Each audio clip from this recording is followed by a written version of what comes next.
Dia bukan hanya meneruskan, tapi dia satu-satunya pelatih yang berani merubah total Persib Bandung. Itulah kalimat yang dapat menggambarkan bagaimana cara Hodak dalam menuntaskan perlawanan tim kuat dari timur Pulau Jawa Persebaya Surabaya.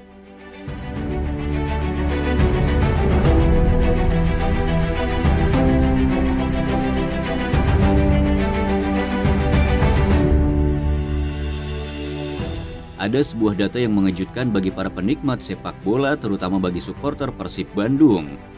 Dalam duel klasik melawan Persebaya, ball possession Persib Bandung hanya 27% dan Persebaya 73%. Iya, kalian tidak salah dengar. Hanya 27% saja penguasaan bola anak asuh Bojan Hodak ini.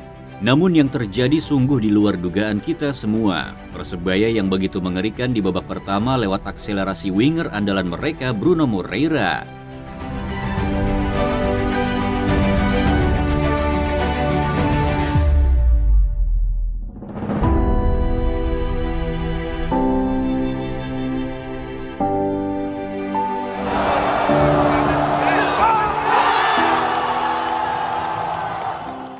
Tapi siapa sangka Persib mampu merespon dan kembali berhasil mencatatkan comeback untuk kesekian kalinya. Di eranya Bojan Hodak, Persib tampaknya menomor sekiankan untuk urusan ball possession dan ia lebih cenderung memanfaatkan kecepatan para wingernya untuk serangan balik.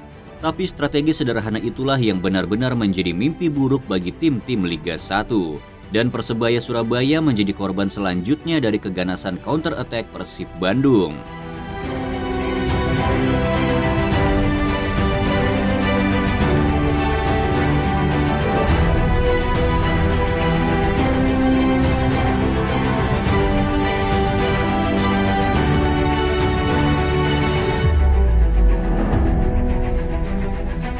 Sebuah kredit plus tampaknya layak kita berikan untuk para pemain Persib, yang mana Punggawa Maung Bandung secara tak terduga mampu menjalankan transisi taktik, yang bisa dikatakan transisi itu adalah sebuah transisi taktik yang ekstrim. Mengapa demikian? Sedikit flashback ke musim sebelumnya di eranya Luis Milla, Persib begitu mengandalkan strategi ball possession dan tiki-taka. Tak sampai sebulan setelah Luis Milla pergi, Persib langsung mendadak mengubah gaya bermainnya. Yang sebelumnya harus bermain dengan filosofi sepak bola menyerang, kini tiba-tiba harus bermain dengan tipe bertahan, bahkan dengan strategi full defensif. Tapi siapa sangka strategi Hodak inilah yang berhasil mengubah Persib menjadi buas. Melihat caranya meramu strategi, Hodak ini seperti ingin bilang persetanlah dengan tiki-taka dan ball possession. Sepak bola itu intinya menang, maka strategi itu sejauh ini terbukti efektif. Persib perlahan tapi pasti semakin mengamankan posisi tiga besarnya. Hodak ini tampaknya tak main-main dalam urusan menguasai sebuah strategi. Ia telah memetakan dengan matang bagaimana skenario gol akan terjadi. Ia sengaja menarik garis pertahanan lawan menjadi tinggi dan anak asuhnya dibuat seperti kelabakan dalam bertahan. Kemudian itu memancing para pemain lawan untuk semakin keluar menyerang. Namun satu momen saja saat dua pemain ini yaitu Mark Klok atau Madinda merebut bola, maka yang terjadi adalah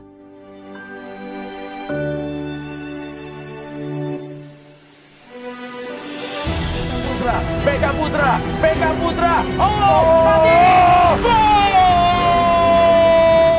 Itu tak hanya terjadi sekali, tapi berkali-kali.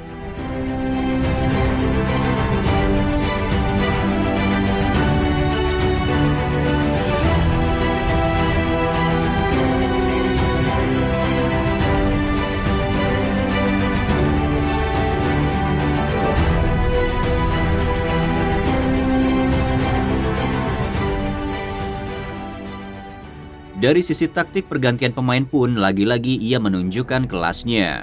Awalnya kita tentu bertanya-tanya mengapa Rahmat Irianto yang bermain begitu baik tiba-tiba diganti oleh Hodak dan memasukkan seorang Deddy Kusnandar. Ternyata ia sadar 15 menit terakhir pertandingan akan banyak terjadi gesekan, yang mana seorang gelandang bertahan kerap kali melakukan professional foul yang berpotensi mendapatkan kartu.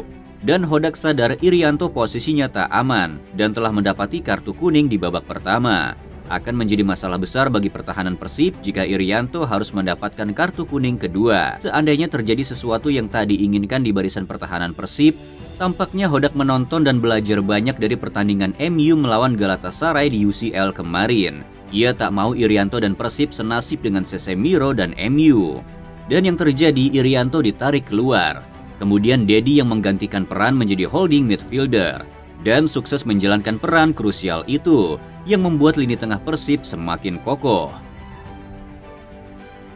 Kemudian saat Beckham ditarik dan memasukkan Freds Butuan, kita tentu bertanya tentang keputusan itu. Padahal Beckham baru saja memberikan asis kepada DDS lewat akselerasi di sisi kiri pertahanan Persebaya.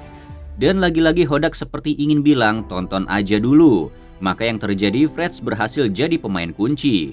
Pergerakan dan umpan kuncinya ke Mark Klok sukses menjadi gol ketiga yang dilesatkan oleh David da Silva, sekaligus gol kemenangan Persib melawan Persebaya Surabaya. Hodak ini selain punya karakter tegas bahkan galak, ia juga tampaknya memang menguasai betul urusan membaca jalannya pertandingan.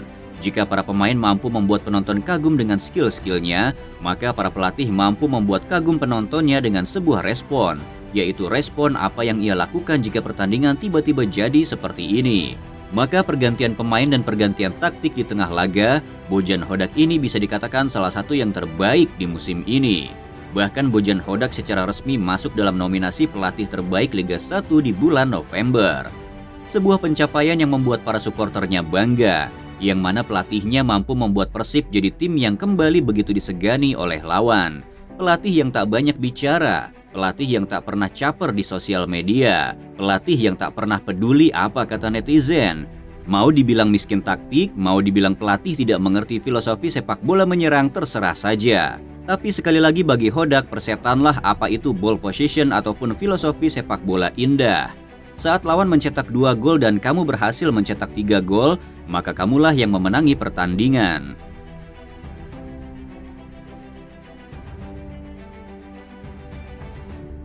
Maka bagi kalian para bobotoh, lebih setuju mana?